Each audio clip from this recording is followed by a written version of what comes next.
Fala galera, folgo em vê-los maravilhosamente bem. Olha só, o que faremos hoje? Vamos falar sobre os reinos bárbaros, os francos.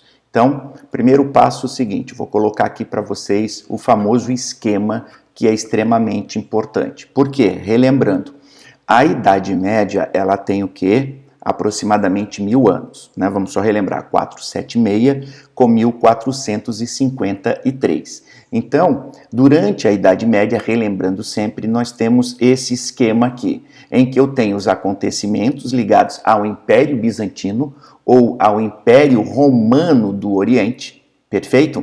Eu tenho a Idade Média Oriental, que fala da expansão do islamismo, nós temos a África medieval, perfeito? E nós temos a Idade Média, dividida em Alta Idade Média e Baixa Idade Média. O que nós vamos falar hoje? Nós vamos falar exatamente sobre a Alta Idade Média. Principalmente, qual é o tema? Reinos bárbaros. E, posteriormente, o auge do feudalismo. Então, do que nós falaremos?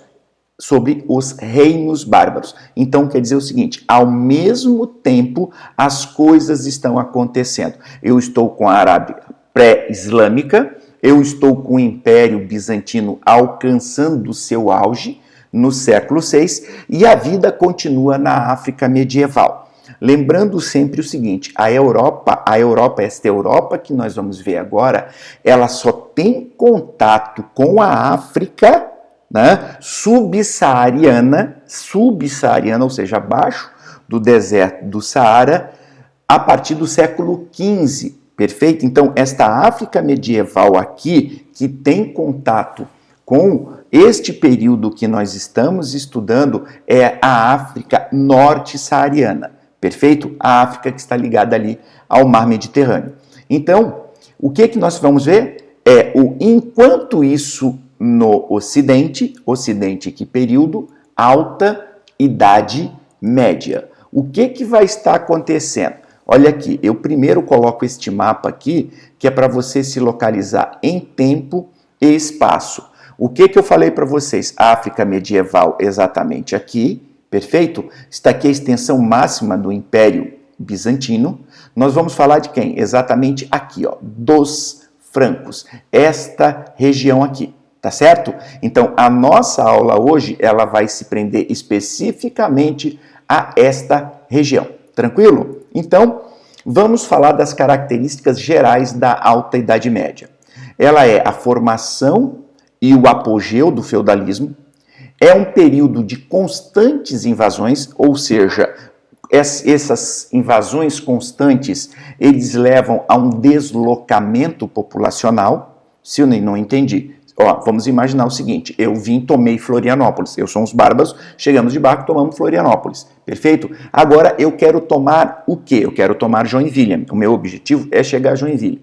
Então, ao me deslocar pelos caminhos, ou seja, pela 101 que leva até Joinville, aqueles núcleos populacionais que existem entre Florianópolis e Joinville, as pessoas dali vão procurar o quê? Fugir, vão para o interior. Legal? Por quê? Os caras vão saquear, os caras vão violentar mulheres, os caras vão fazer escravos. Então, essas invasões levam a constantes deslocamentos populacionais. E a Alta Idade Média, ela tem um tripé. Eu sempre digo assim, ó, a Idade Média, ela é um tripé. Ela é a síntese de 3 elementos, perfeito? Qual é o elemento? O elemento romano, o elemento bárbaro, o elemento religioso. Qual é o elemento romano?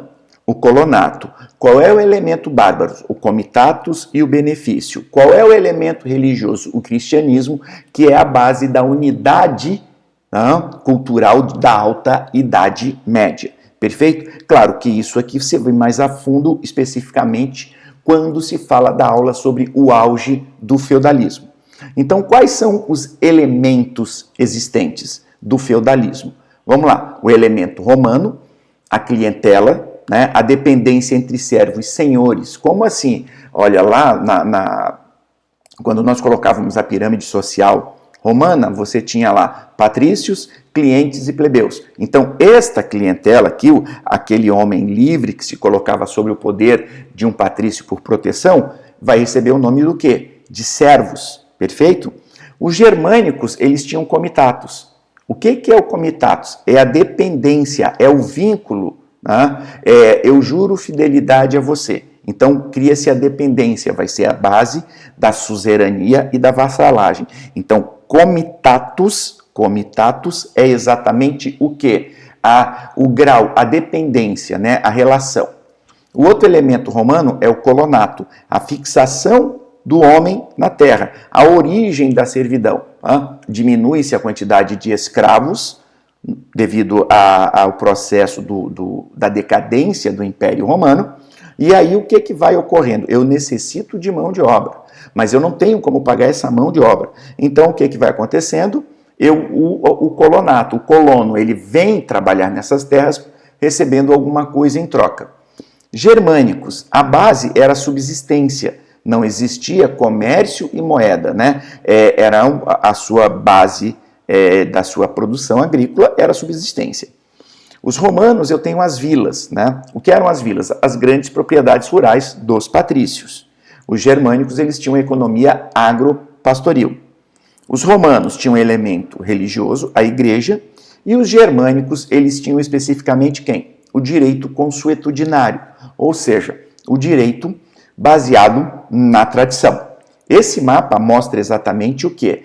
O momento que nós vamos estudar, que eu falei para vocês. É aqui, ó. Legal? Se você for olhar aqui o século VI, é exatamente o período de expansão máxima. Então, o que vai ocorrer no primeiro momento com o Império Bizantino ou Império Romano do Oriente? Ele vai vir e vai dominar toda esta região, que a posteriori vai entrar também em decadência com as invasões do século. Ok? Então, seguindo. Quem eram, por definições, os povos bárbaros? Para os romanos, os povos que viviam fora da fronteira, ou seja, sem a cultura greco-romana. Quem eram eles? Principais germânicos, né? Que era o principal grupo. Era composto por suevos, lombardos, teutônios, francos, godos, visigodos, ostrogodos, vândalos, burgúndios, anglos, saxões. Então, eram vários povos que formavam aquilo que nós vamos chamar de germânicos. A sua economia era agropastoril, mas sim, a gente já falou disso antes, sim, só que agora nós estamos falando do germânico, perfeito? A ausência de comércio e moeda, a ausência de escrita, eles eram politeístas que serão convertidos ao cristianismo e inicialmente sem propriedade privada. Aonde estava o poder político? O poder político estava na casta de guerreiros e o direito é consuetudinário, ele é baseado na tradição.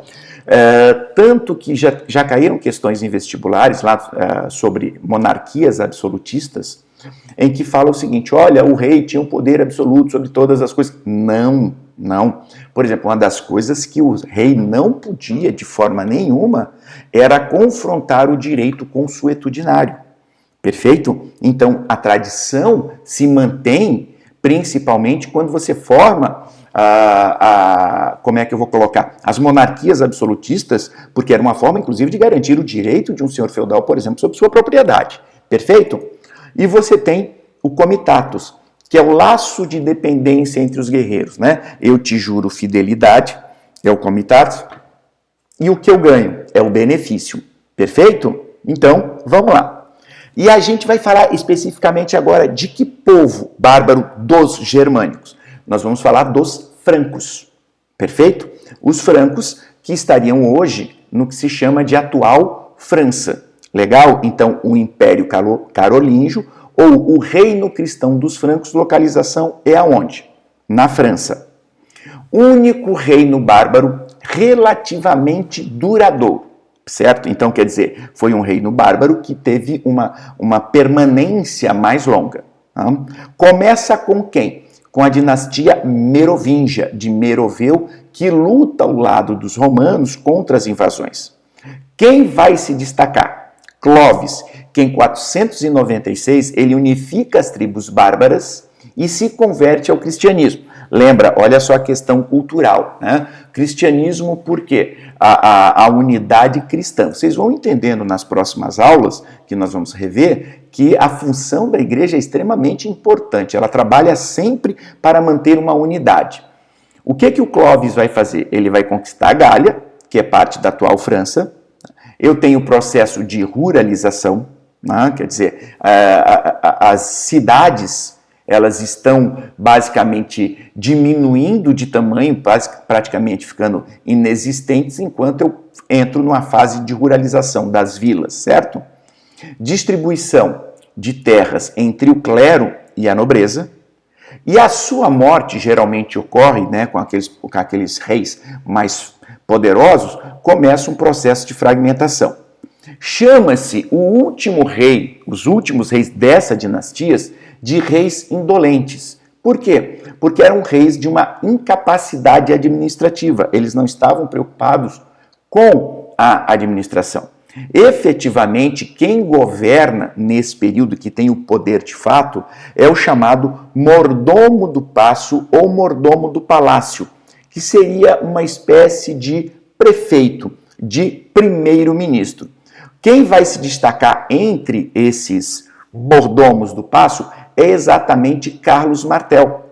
Carlos Martel, em 732, ele vai bloquear o avanço dos árabes na França, na famosa Batalha de Poitiers. Mas, Sione, é exatamente isso que vai acontecer. Por quê? Porque quando eu entro na Idade Média Oriental, no islamismo, no século VII, aqui nós estamos falando de século VIII, Carlos Martel, no século VII, eu começo um processo de expansão do islamismo. Então, eles vão expandir em direção ao Oriente, vão expandir em direção ao Ocidente, ou seja, norte da África, vão conquistando aqueles reinos ao norte da África e, posteriormente, o que vai ocorrer? Eles vão invadir a Península Ibérica e serão detidos por Carlos Martel. Eu vou pegar esse mapa aqui para ficar claro para vocês. Então vejam, senhores, eu tenho deslocamento pelo norte aqui da África, perfeito? Na expansão.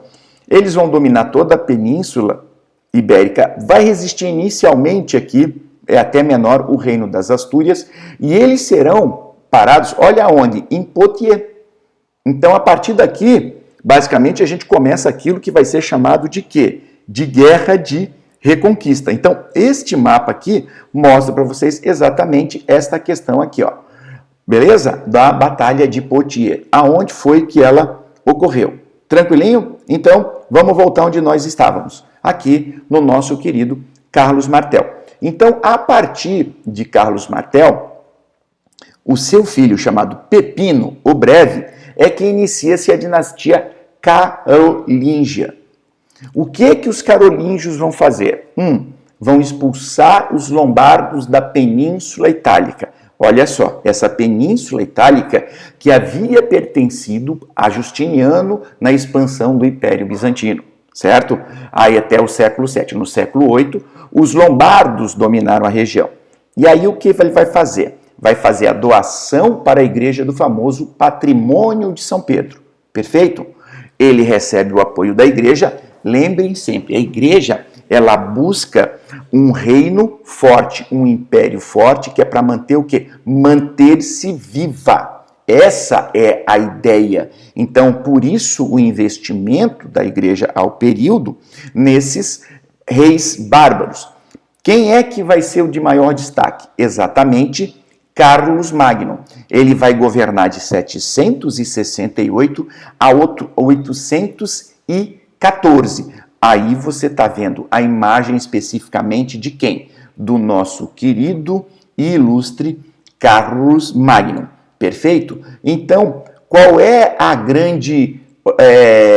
o grande feito? É o auge.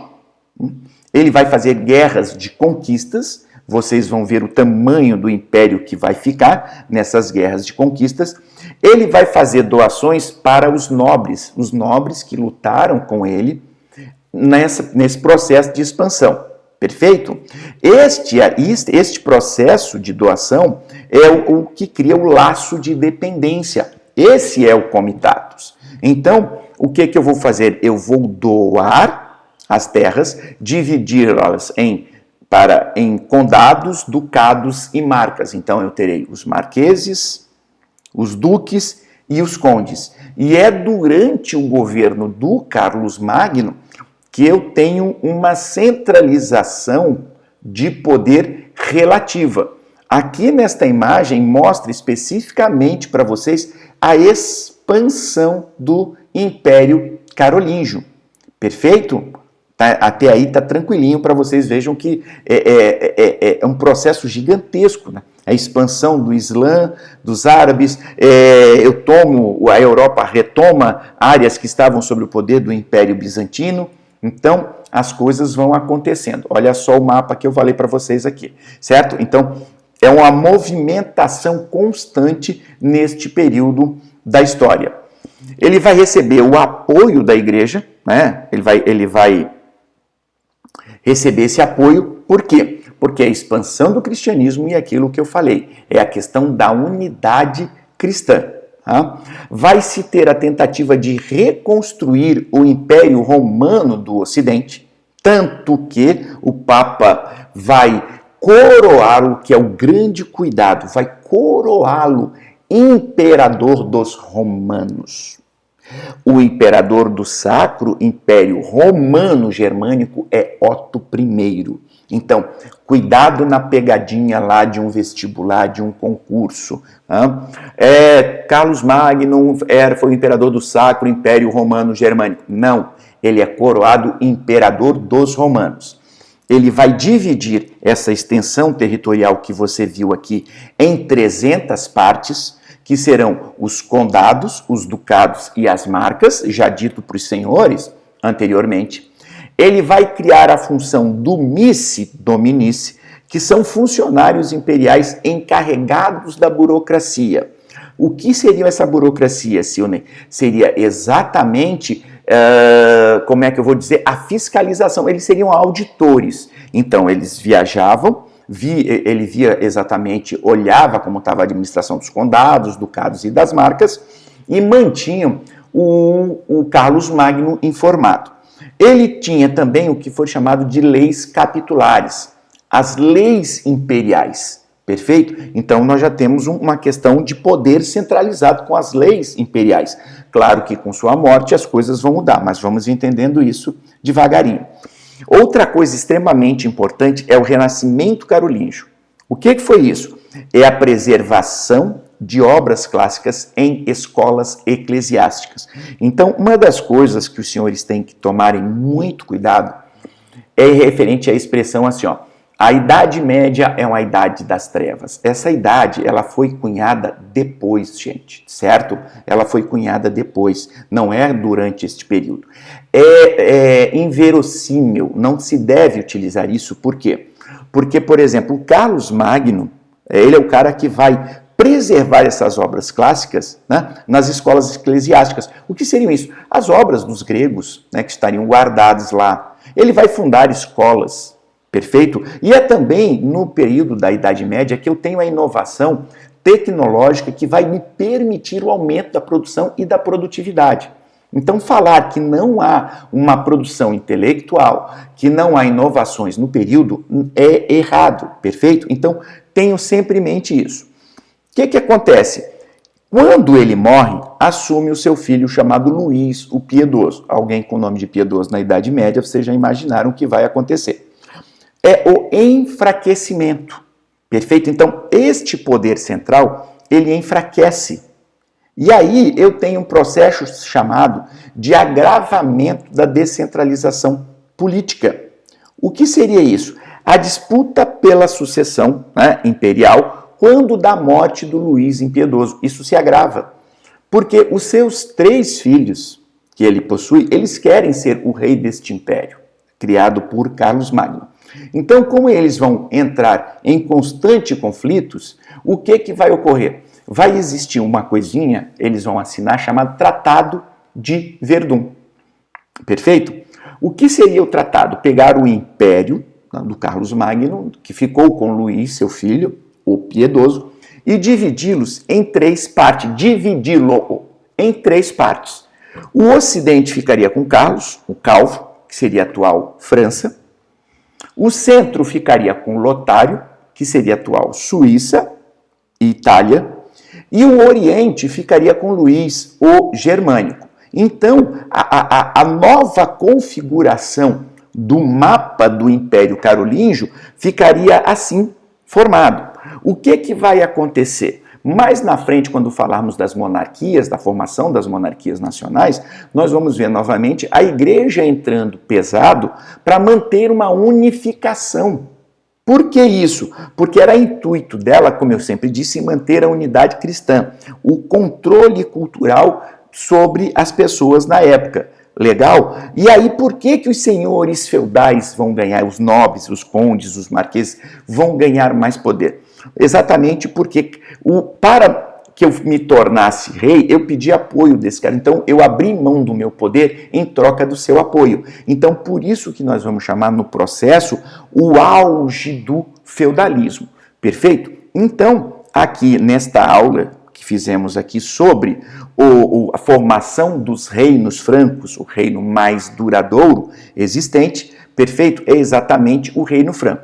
Então nós paramos por aqui e retornamos numa próxima aula. Aquele grande abraço para os senhores, perfeito? E aí então